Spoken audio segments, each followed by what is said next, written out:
family mansion had always felt familiar in a way I couldn't explain. Even as a child, visiting my grandparents for mandatory Sunday dinners, I'd find myself pausing in certain hallways, overcome by déjà vu. The curve of the grand staircase, the way sunlight fell through the stained glass windows in the library, the peculiar echo of footsteps in the east wing. It all resonated with something deep in my memory. "Elena, stop dawdling," grandmother would snap, catching me running my fingers along the mahogany wainscoting. "A lady doesn't touch the walls." But I couldn't help it. The house called to me, like it held secrets I was meant to discover. Now, at 35, standing in that same foyer with my adopted son Michael's hand in mine, I finally understood why. "Mrs. Harrison," the housekeeper's voice pulled me from my thoughts. "Your grandparents are waiting in the study." I squeezed Michael's hand reassuringly. At 6 years old, he was already too perceptive, picking up on the tension thrumming through the house. "It's okay, Mio," I whispered. "Remember what we talked about?" He nodded solemnly, his dark eyes serious beneath his unruly curls. "Best behavior. No whining. No touching anything." "That's right. This won't take long." But as we approached the study, I knew I was lying to myself. This conversation had been brewing for months, ever since I'd announced my decision to adopt Michael. My grandparents' reaction had been predictably cold. "A Mexican orphan," grandmother had said during that first phone call, her voice dripping with disdain. "Really, Elena? If you're so desperate for a child, we could have arranged a proper adoption. There are agencies that specialize in better backgrounds." I'd ended that call abruptly, but the comments kept coming.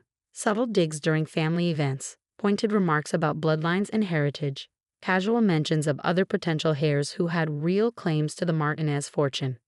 The study door swung open, revealing my grandparents in their usual positions. Grandfather behind his massive desk, grandmother perched on the antique settee by the window. They looked like aristocrats from another era, which I suppose they were, in their minds at least.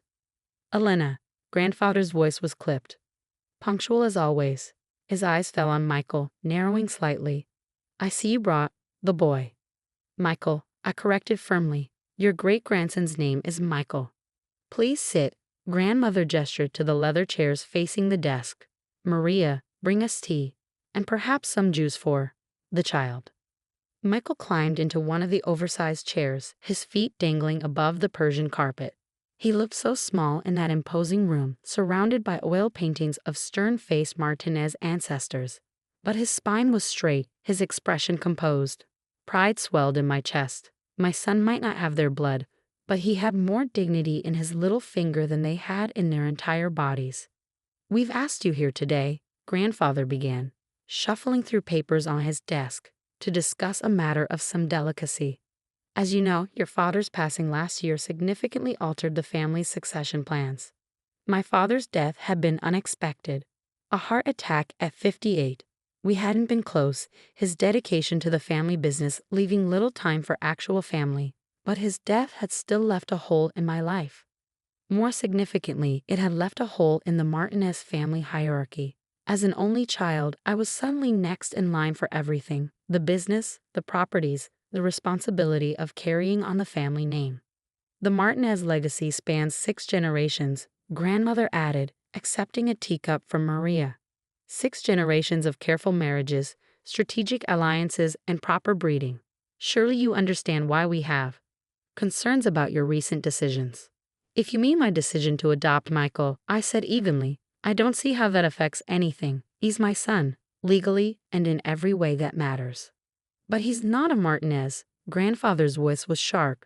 "Not really. The family trust is quite specific about bloodlines and inheritance. We've had our lawyers review everything, and they agree. Adopted children have no claim to the primary estate." I felt Michael stiffen beside me. Though young, he was old enough to understand rejection when he heard it. I placed a protective hand on his shoulder. "That's fascinating," I replied, keeping my voice steady. "Especially since I distinctly remember you telling me that family was about more than blood when you took me in after my mother disappeared." The temperature in the room seemed to drop 10 degrees. Grandmother's teacup clattered against its saucer. Grandfather's face went through several interesting color changes. That was different," he sputtered. "Was it? Because I've been thinking a lot about that lately."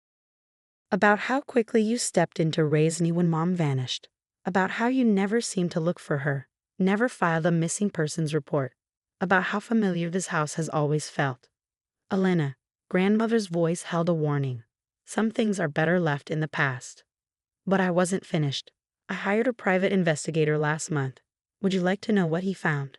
Grandfather stood abruptly, his chair scraping against the hardwood floor. This meeting is over.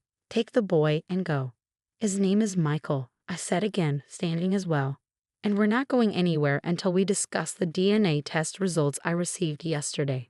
The color drained from grandmother's face. Grandfather gripped the edge of his desk, his knuckles white. In the heavy silence, I could hear the antique clock ticking on the mantel, marking seconds that felt like hours. What DNA test? Grandmother finally whispered. I reached into my bag and pulled out a sealed envelope. It's interesting, isn't it? How much family secrets can cost. How much people will pay to keep them buried. But you know what's even more interesting? I placed the envelope on grandfather's desk. How much truth can reveal itself through simple genetics? Mammy? Michael's voice was small, uncertain. Can we go home now? Soon, Mio, I promised, not taking my eyes off my grandparents. First, we need to hear a story. A story about a young maid who worked in this house 29 years ago. A maid who caught the attention of the family's only son. A maid who disappeared shortly after giving birth to a baby girl. Grandmother's teacup slipped from her trembling fingers, shattering on the hardwood floor. The sound echoed through the study like a gunshot. Her name was Isabella Ramirez. I continued, my voice steady despite the thunder of my heart. She was 16 when she started working here, 17 when she caught my father's eye, 18 when she disappeared. You have no proof. Grandfather's voice was hoarse. These are wild accusations. I opened the envelope, spreading its contents across his desk. Birth records from St. Mary's Hospital. Police reports that were mysteriously never filed. Bank transfers to an account in Mexico. And DNA results showing that Isabella Ramirez was my biological mother. Michael watched wide-eyed as papers scattered across the polished mahogany. He might not understand everything happening, but he knew this moment was important. What did you do to her? I asked, finally voicing the question that had haunted me for decades. Grandmother stood shakily, smoothing her silk dress with trembling hands. We did what was necessary. For the family. For you. For me? I laughed bitterly. You sent my mother away, erased her existence, and raised me as your granddaughter. All for me. Your father was engaged to Margaret Wellington. Grandfather snapped. The merger between our companies would have secured the Martinez empire for generations. We couldn't let some maid's indiscretion ruin everything. Indiscretion? The word tasted like poison. I was a baby, a human being, not some scandal to be covered up. We give you everything, grandmother insisted. The best schools, the finest clothes, a place in society. If people had known the truth. If people had known the truth? What? That the great Martinez family wasn't as pure as they pretended. That your precious son got a teenage maid pregnant and you paid to make her disappear. Grandfather slumped in his chair, suddenly looking every one of his 78 years. We paid her well. Set her up with a new life in Mexico. She agreed never to contact you. Did she agree, or did you threaten her? The silence that followed was answer enough. How much? How much did my mother's silence cost? $50,000, grandmother whispered, and a promise that you would be cared for. The number hit me like a physical blow. $50,000. That's what they thought a mother's love was worth. That's what they paid to steal my heritage, my identity, my truth. And now you have the audacity to tell me my son isn't real family? I pulled Michael close to me. That he doesn't deserve to inherit because he's adopted. Because he's Mexican. That's different, grandfather began. But I cut him off. No, it's exactly the same. You're still trying to control who belongs in this family based on your twisted ideas of blood and status. Well, guess what? By your own logic, I'm not a real Martinez either. I'm the daughter of a Mexican maid you paid to disappear. But you're still blood, grandmother protested. Still our great-granddaughter. And Michael is still my son, I shot back. My child, whom I chose to love, just as you chose to raise me. Or was that just about protecting your precious reputation? I pulled another document from my bag, this one fresh from my lawyer's office. I'm not just here about the DNA test. I've spent the last month digging through property records, trying to understand why this house always felt so familiar. Grandfather's face went ashen. Elena, imagine my surprise when I discovered that this mansion wasn't built by Martinez money at all. It was inherited through marriage, specifically through my grandmother's side of the family, the Ramirez side. I spread out the property records, yellowed with age but clear in their implications. Isabella Ramirez wasn't just any maid. She was the granddaughter of the original house staff, whose family had served here for generations. She grew up in the servants' quarters, playing in these halls just like I did. That's why everything feels familiar. This house is in my blood, but not the way you thought. Grandmother sank back onto the settee, her composure finally cracking. How did you find all this? Property records are public, and old servants talk, especially when someone asks the right questions. Maria? I called out, knowing the housekeeper was listening from a hallway. Would you join us, please? Maria entered, her gray hair neat under her cap, her spine straight despite her years. She'd been here as long as I could remember, always watching, always silent. Until now. I knew Isabella, she said quietly, helped raise her after her parents died. Watched her grow up in these halls, and I watched them send her away when she needed us most. You knew. Grandmother's voice was barely a whisper. All these years. We all knew, Maria replied. The whole staff knew. We kept your secrets, protected your lies, but we never forgot. I took Michael's hand, drawing strength from his presence. So here's what's going to happen. You're going to sign over control of the family trust to me, not as your granddaughter, but as Isabella Ramirez's daughter, the rightful heir to both sides of this legacy. And if we refuse, grandfather's attempt at defiance was weakened by the tremor in his voice. Then everything comes out. The pregnancy, the cover-up, the payoff. I wonder how the board of directors would react to learning that their chairman engineered the disappearance of a teenage girl, or that the great Martinez family fortune is built on stolen inheritance and buried secrets. The grandfather clock in the corner chimed the hour, its deep tones reverberating through the heavy silence. Finally, grandfather reached for his pen. What will you do? Grandmother asked as he began signing the papers my lawyer had prepared. With the business, the house, everything. I looked down at Michael, who had been watching the entire scene with quiet dignity. I'm going to build something new, something honest, a legacy that doesn't depend on lies and shame.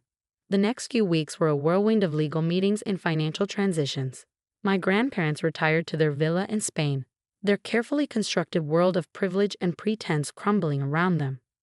The family business underwent a transformation, with new policies emphasizing transparency and ethical practices. But the real work was personal. With Maria's help and my investigators' contacts, I finally tracked down Isabella Ramirez. She was living in a small town outside Mexico City, teaching at a local school. The woman who opened the door to my knock had my eyes, my smile, and 29 years of pain etched into her face. Elena, she whispered, reaching out to touch my cheek, as if she couldn't believe I was real. Mom, I replied, the word feeling both foreign and deeply right on my tongue. We spent hours talking, crying, sharing the stories of our separated lives. She told me about growing up in this very house, about falling in love with my father despite knowing it was forbidden, about being given an impossible choice. They said you would have a better life without me, she explained, tears rolling down her cheeks. That you would be educated, privileged, protected. I was so young, so scared. I convinced myself they were right. They weren't, I said firmly, holding her hand. No privilege is worth losing your mother. When I introduced her to Michael, she wept again, this time with joy. My grandson, she said in Spanish, gathering him into her arms. Mi nieto precioso. Michael, who had been learning Spanish since I adopted him, replied shyly, Hola, abuela. The Martinez mansion has changed now. The stern portraits of past patriarchs have been replaced with photographs showing the true history of the house, including pictures of the generations of staff who kept it running.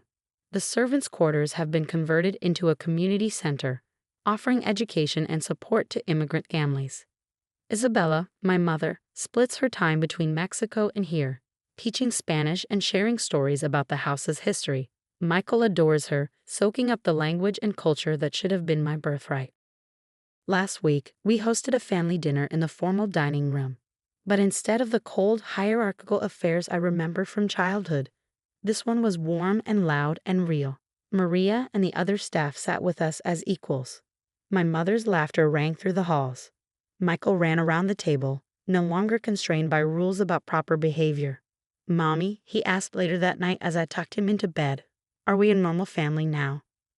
I thought about our unconventional household, the adopted son, the long-lost mother, the staff-turned-family, all the hidden stories finally brought into the light. "No, Mio," I replied, kissing his forehead. "We're not normal. We're real, and that's much better." The next morning, I found my mother in the library, running her fingers along the same mahogany wainscoting that had always drawn me.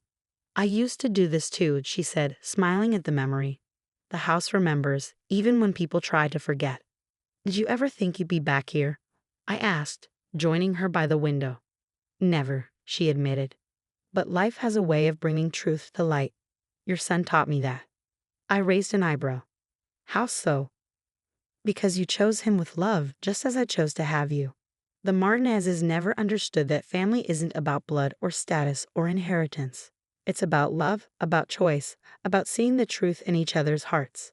As if summoned by our conversation, Michael appeared in the doorway, proudly carrying a book of Spanish stories Maria had given him. "Abuela," he called out, "will you read with me?"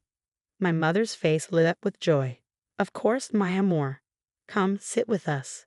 As I watched them settle onto the window seat, sunlight streaming through the stained glass and casting rainbow patterns across their faces, I finally understood why this house had always called to me. It wasn't just the physical structure that felt familiar. It was the echoes of love, of belonging, of truth that had been buried but never forgotten. The Martinez family legacy didn't end with my revelation. It was reborn, transformed into something stronger and more beautiful than mere bloodlines could create. In the end, the greatest inheritance wasn't the money or the property or the family name. It was the courage to choose love over pretense, truth over tradition, and real family over rigid rules about who belongs and who doesn't. Every Sunday now, we still have family dinners in the big house. But instead of cold silence and careful manners, the rooms ring with laughter, with stories in English and Spanish, with the sound of children running through halls that once echoed only with whispered secrets. And in these moments, I look at my chosen son and my found mother, at the family we've built from the ashes of lies,